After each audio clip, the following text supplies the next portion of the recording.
you again. How are you feeling today? Very nervous. Yeah, I'm sure. Do you want to start? I guess like what happened to you. I believe you were saying you were 14 years of age at the time, and it would started at the underage discos. Do you want to start with that and give Yeah. the rundown about how the whole thing began? Yeah. The teenage discos were held once a month. And we were all, as kids between 13 and 17 heading to the discos. And it was all everything that anyone talked about what we were doing when we were going to the disco. And I was going to the disco for about a year before this started. One night anyway, a group of my friends decided they weren't going to the disco, but I wanted to go.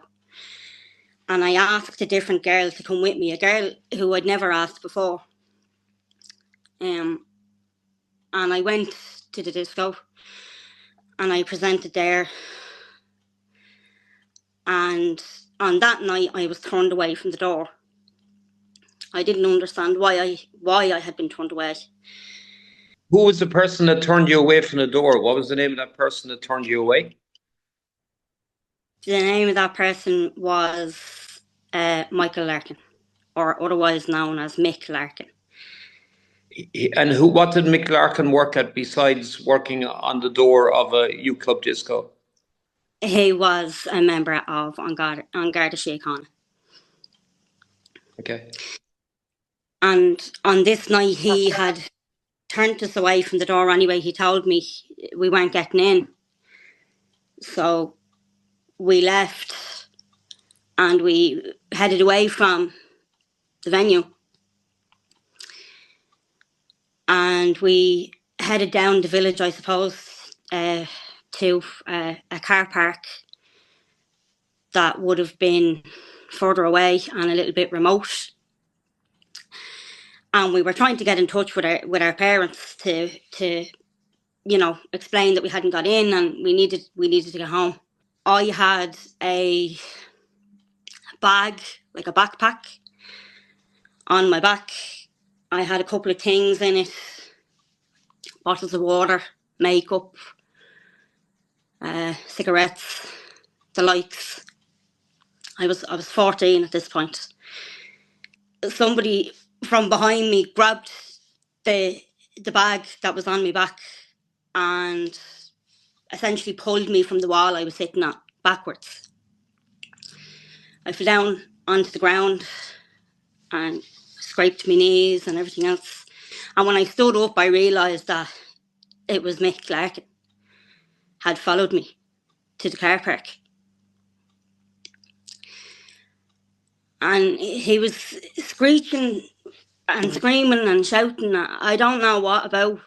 To this day, I still don't know what about. He seemed to be annoyed that I had brought a new friend there. He was saying something like, he'd no business bringing her here, and all of this kind of sort. Asked me my name, who was I, everything else. He was screaming at me that he was a guard. I was terrified, Mick. And I said, I just better not go back there, And a couple of months had gone by, and the next minute anyway, I got a message on my social media account. What kind of an account was that at the time? The disco website. See, there was a competition that had been going on, and I thought that I had won a competition, and that's why they were messaging me.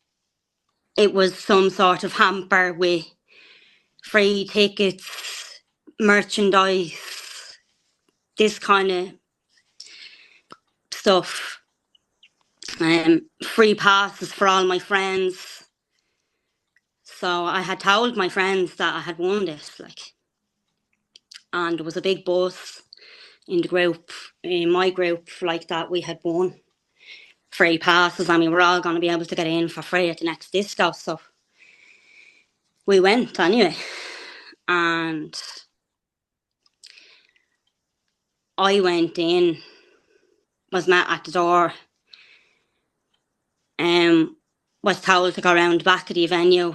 I went around the back of the venue it was like a fire exit, and we were all brought in that way. There was about 10 of us, like. One of the organisers, or one, staff, kind of approached me and said, "Oh, you're Amy, and I have your prize, like, whatever, hamper." So I went with him on my own, and he brought me into a back room, basically, and sexually assaulted me there and then. I didn't get any prize. What was the name of that person? I don't want to disclose the name of that person for fear of my own safety, because if I did, my life wouldn't be worth living. Okay. Was this person connected to Mick Larkin? He was. Okay. All of the men seemed friendly together, like they were mates. They would laugh and joke together. They would go around the club and they would joke with us, like, taking photographs, different things. But the men seemed all to be friends and to know each other well. And was this just with the young girls, or was it with the young boys as well in the club, or was it just girls? As far as I witnessed, it was mostly girls. The lads were afraid of him, but they wouldn't really say it. So Mick Larkin, you would consider that he was a bully or a bit violent with some of the kids? We were all afraid of him. Yeah, absolutely. We were all afraid of him. What happened after that? After that first sexual assault, what happened next? I didn't tell anybody that had happened because I couldn't make sense of it at the time. So I came out of that private room and I didn't say anything to anybody. I didn't tell my friends what had happened. I just went on. I went home that night, and again I didn't go back for a couple of weeks or a couple of months, I suppose. A couple of discos had gone by and I didn't go. But I began to see this man then everywhere, like as if he was everywhere. He would turn up outside my school. He would ring me relentlessly, text me relentlessly, whether that was on my phone or through social media. And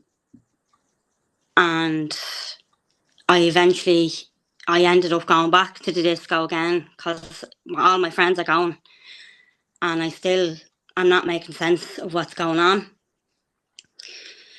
And the more I was around him, the more influence he kind of had on me. And before I knew it, I was under the impression that I was in a relationship with this man. How old would you have been at that stage? Still 14 or 15 or? 14, heading for 15. I was in between 14 and 15. I know it was close to my birthday that year. Like, this is a man you're speaking about. You were still a child. Yeah. Was Mick Larkin aware of this relationship you were having with this man? Yeah, he was. I got special treatment from Mick when I was in a relationship with this man.